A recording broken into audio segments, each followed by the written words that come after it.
After retirement से जुड़े हुए कई मुद्दों पे कई बार हम लोग चर्चा कर चुके हैं। आज हम इस मुद्दे पे चर्चा करेंगे कि रिटायरमेंट के बाद क्या हमें कुछ काम करना चाहिए, अगर करना चाहिए तो क्या वो पैशन से रिलेटेड सिर्फ काम करना चाहिए, एंगेज रहने के लिए काम करना चाहिए, टाइम पास के लिए काम करना चाहिए, या कुछ फाइनेंस भी जनरेट करना चाहिए, या कुछ हमें और अर्निंग भी करना चाहिए। ये दो मुद्दे पे हम चर्चा करेंगे। एक तो किस जगह से रिटायर हुए हैं, कौन सी पोजीशन से रिटायर हुए हैं, ये भी इंपॉर्टेंस रखता है कि जो हम वर्किंग टाइम जो मिनिमली हम मान के चलते हैं 60 इयर्स की लाइफ, तो शुरुआत में तो 30-35 साल हमको सीखने में लग जाता है, फिर थोड़ा बहुत हम काम करते हैं और जब हमें बहुत ही अच्छा एक्सपीरियंस होता है, मतलब 60 साल की उम्र के होते हैं, तो गवर्नमेंट जॉब से तो बोल ही दिया जाता है भाई आप रिटायर हो गए, आप जाइए आप करिए। कुछ प्राइवेट जॉब्स हैं जहाँ पे थोड़ा और दिन भी मिलने के चांसेस रहते हैं, लेकिन किसी भी जगह से रिटायर हुए हैं, बाकी की जो लाइफ है 25-30 साल की, उसमें क्या करना है, ये बड़ा मुद्दा रहता है।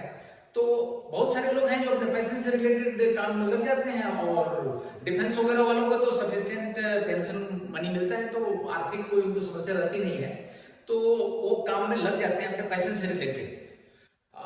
कुछ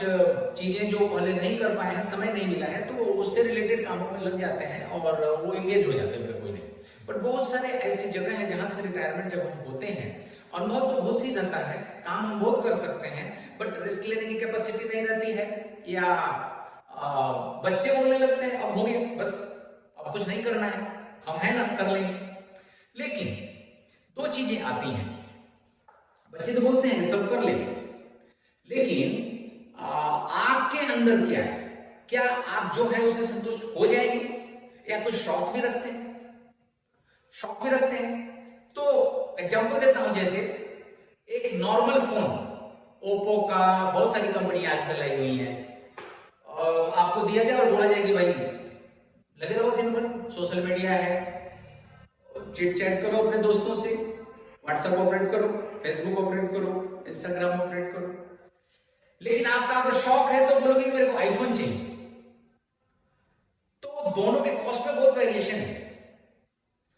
बच्चे बोल सकते हैं ठीक है आपका तो काम इसी से चल जाता है, आपको करना ही क्या है,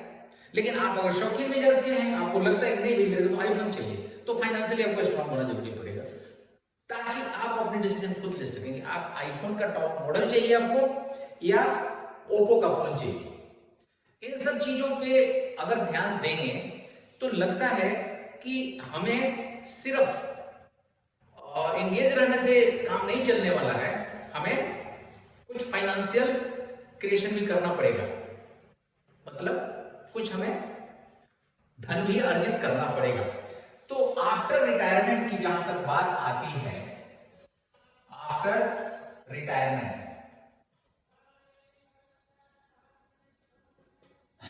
तो आफ्टर रिटायरमेंट एक तो होता है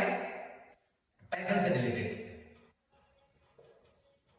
और दूसरा होता है क्रिएट वेल्थ। तो पहली बात तो होती है पैशन तो होना ही चाहिए, जो हम नहीं कर पाए हैं, कुछ चीजें जो हम हैं आज रिटायरमेंट के बाद तक जहां तक पहुंचे हैं, कुछ समाज ने दिया है, परिवार ने दिया है, रिश्तेदारों ने दिया है, उसके रिटर्न में कुछ हम करते हैं, उनके लिए करते हैं, जहाँ पे फाइनेंस का कोई मैटर नहीं रहता, हम इतना है भी हमारे पास कि हम उसमें लगा सकें और कुछ कर सकें सोसाइटी के लिए। लेकिन अगर फाइनेंशियल सपोर्ट उतना अच्छा नहीं है और सिर्फ इस पे चलना है कि बच्चे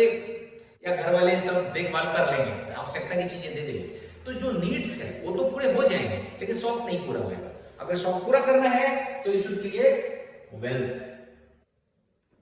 क्रिएट करना पड़ेगा, आपको धन अर्जित थोड़ा और करना पड़ेगा, ताकि आप अपने शौक को पूरा कर सके। आपको डिसाइड करना है आप शौक पालते हैं कि नहीं, अगर पालते हैं तो उसको पूरा कैसे करना है, पूरा करने के लिए आपको वेल्थ क्रिएट करना ही पड़ेगा, और जब तक सक्षम है शारीरिक तौर से, मानसिक तौर से, करना ही चाहिए। इसका दूसरा भी रीजन ये होता है कि अगर हमने अनुभव लिया 60 साल तक जिंदगी में, बहुत सारे फील्ड्स में अनुभव लिया, बहुत सारा कुछ कर सकते हैं, और उस अनुभव का उपयोग करके अगर कुछ कर सकते हैं, सोसाइटी के लिए ही हो, परिवार के लिए ही हो, रिश्तेदारों के लिए हो, या अपने लिए खुद हो, तो करना भी चाहिए, क्योंकि उस अनुभव का अब कुछ उपयोग नहीं रह जाएगा, हम किसी को दे नहीं पाते हैं। हम बैठ के उन अनुभव को अपने साथ लेके अगर जाए भी मरने के बाद तो उसका कोई मतलब नहीं रहा, इसलिए उस अनुभव को हम शेयर कर सकते हैं। एक प्लेटफॉर्म बनाना चाहिए, या कुछ संस्थाएं जिससे जुड़ के उन चीजों को दूसरों में शेयर कर सकते हैं, और जिससे कि अपना समाज का, परिवार का या देश का बोलो, तरक्की तो होना ही है। जब आप अपने अनुभव शेयर करते हैं अपने नीचे की जनरेशन में, तो सडनली कुछ डेवलपमेंट होता है, और वो भी एक सेटिस्फैक्शन का पॉइंट बनता है। तो दो चीजें हैं, खुद सेटिस्फाई होना, शौक पालते हैं तो उसको भी पूरा करना। तो मेरा ये अनुभव होता है कि आप अपने मनोनुकूल, अपने इच्छा के हिसाब से, अपने पैशन को देखते हुए काम तो करें ही, लेकिन अगर शौक पालते हैं तो आपको वेल्थ भी क्रिएट करना पड़ेगा और करना चाहिए। करेंगे तो सब चीजें सही।